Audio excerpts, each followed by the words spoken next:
Elections کی آپ نے بات کی، آپ کو کیا لگتا ہے کہ اگر الیکشن واقعی ریگنگ نہیں ہوئی ہوتی، مسلم یونائٹڈ فرنٹ جیت کے آ رہا تھا بھاری اکثریت کے ساتھ، ایون محمد یوسف شاہ صاحب جو اب سید صلاح الدین ہیں وہ جیت رہے تھے، تو انہیں ہرایا گیا، یہی وجہ ہوئی کہ ملیٹنسی وہاں پہ شروع ہو گئی؟ اب میں وہاں تھا نہیں اس ٹائم، اور نہ ہی میرا کوئی کشمیر کے ساتھ کنیکشن تھا. جو سننے میں آتا ہے کہ ریگنگ ہوئی، لیکن یہ ایم یو ایف والے خود مانتے ہیں کہ ان کی سرکار نہیں بن سکتی تھی. یہی تھا کہ شاید 8-10 سیٹیں آ جاتی ان کی. تو اگر ریگنگ ہوئی تو میں سمجھتا ہوں ایک بڑی بیوقوفی ہوئی.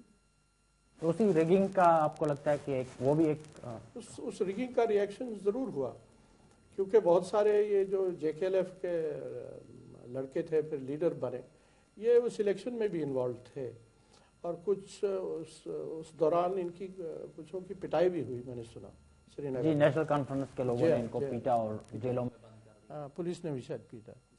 تو ایک بدقسمتی کہیے، بیوقوفی کہیے، جو بھی ہے. آپ کو نہیں لگتا کہ یہ دلی سرکار ہمیشہ نیشنل کانفرنس کو پیٹرنائز کرتی رہی، وہ بھی ایک وجہ رہی کہ جس سے کشمیری ناراض ہوتے رہے؟ نہیں، ایسا تو مجھے نہیں کچھ. یا کچھ چہتے لوگوں کو دلی سرکار، یہ دیکھیے آپ کو یہ ماننا پڑے گا، یہ جو آپ کہہ رہے ہیں نا پیٹرنائز، ایسا ہے کہ یہ تو آپ بھی مانیں گے کہ اگر آپ دیکھیں کشمیر میں آج بھی 20 سال بعد ملیٹنسی کے، تو نیشنل کانفرنس ہی ایک پارٹی ہے جس کا ماس بیس ہے. بیچ میں مفتی صاحب کی سرکار رہی، پی ڈی پی نے کافی کچھ گین بھی کیا، خاص طور پہ ساؤتھ میں. لیکن آج بھی مفتی صاحب اس کو مانیں گے کہ نیشنل کانفرنس کا جو ماس بیس ہے وہ موسٹلی انٹیکٹ ہے. تو آپ کو لگتا ہے کہ نیشنل کانفرنس ابھی بھی ایک وہاں پہ ماس آرگنائزیشن ہے، بڑا فورس ہے؟ بالکل ہے. تو آپ کیا سمجھتے ہیں دولت صاحب کہ اب کشمیر کی اتنی بڑی پریشانی کو کس طرح سلجھایا جائے؟ آپ کی نظروں میں کیا لگتا ہے کہ آپ کی نظروں میں کیا حل ہے اس کا؟ دیکھیے، حل تو میں اس کا 1990 سے یہی کہہ رہا ہوں کہ اس کا حل جو ہے وہ بات چیت سے ہی ہے. اور اس کا حل اگر اس چیز ہم ایک اس پہ آ جائیں نا، ایک کامن ویو لینتھ پہ. ہوتا کیا ہے کہ بات چیت ہوتی ہے، پھر کوئی کسی ترسی طرف چل دیتا ہے، پھر کوئی کچھ اور سوچنے لگتا ہے. اب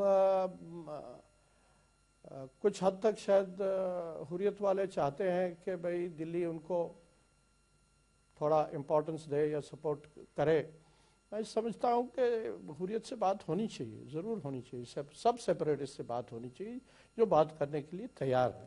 تو آپ کو کیا لگتا ہے پاکستان اب حل کہاں ہوگا، کیسے ہوگا، وہ میں نے جیسے آپ سے کہا، مجھے لگتا ہے وہ اس کا حل جو ہے آٹونمی ہے. پاکستان آپ کو کیا لگتا ہے اب اس مسئلے سے پیچھے ہٹ گیا؟ پاکستان ہمیشہ کہتا ہے کہ ایک ڈسپیوٹ ہے، حریت کانفرنس کا اسٹینڈ تھا کہ اقوام متحدہ کی قراردادوں کے تحت اس سے حل کیا جائے. آج تو کوئی وہ بات نہیں کر رہا ہے. تو اب انہوں نے یہ ریئلائز کر لیا ہے کہ انہیں کانسٹیٹیوشن کے اندر ہی رہ کے ہندوستان میں ہی رہنا ہے، یا اس سے زیادہ کچھ چاہ رہے ہیں؟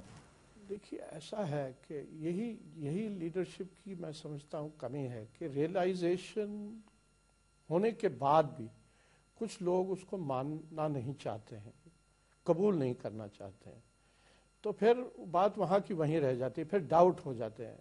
اب ریسنٹلی کہیں شاید ڈاکٹر صاحب نے بھی کہا کہ یہ جو ایکسیشن کا مسئلہ ہے اس کو پھر سوچا جانا چاہیے. تو سب جانتے ہیں کہ یہ کوئی سیریس معاملہ نہیں ہے، اس کو دلی میں کوئی اس کو سیریسلی نہیں لے گا اس بات کو. تو آخر دلی ایسی چیزوں کو اب کیوں سیریسلی نہیں لیتا اگر ڈاکٹر صاحب جیسے انسان بھی کہہ رہے ہیں؟ میں تو ایک طرح سے یہ ڈاکٹر صاحب کی فرسٹریشن سمجھتا ہوں. جب ڈاکٹر صاحب اس طرح کی بات کرتے ہیں تو ڈاکٹر صاحب نے کہیں غصے میں یہ بات کہی.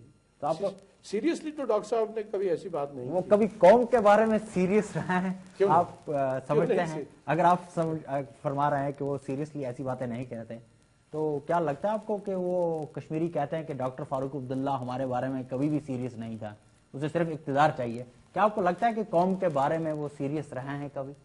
نہیں، ضرور ہے، ایسی بات نہیں ہے. میں یہ کہوں گا کہ ڈاکٹر صاحب کا اسٹیچر سب سے اونچا صرف نہیں ہے، میں سمجھتا ہوں وہ سب سے ہوشیار پولیٹیشین بھی ہے کشمیر میں. اور وہ جتنا دلی کو وہ ڈاکٹر صاحب سمجھتے ہیں اور کوئی نہیں سمجھتا، اور میرے خیال ہے شاید پاکستان کو بھی اور دنیا کو بھی. دولت صاحب، آپ سے بات چیت جاری رہے گی. ناظرین ہم ایک اہم ترین موڑ پہ ہیں. میں آگے دولت صاحب سے پوچھوں گا کہ ان کی نظروں میں کشمیر کے مسئلے کا حل کیا ہے اور کشمیری لیڈروں کے ساتھ بات چیت اگر ہوئی تو اس کا کیا ہوا. یہ ساری چیزیں ایک چھوٹے سے وقفے کے بعد.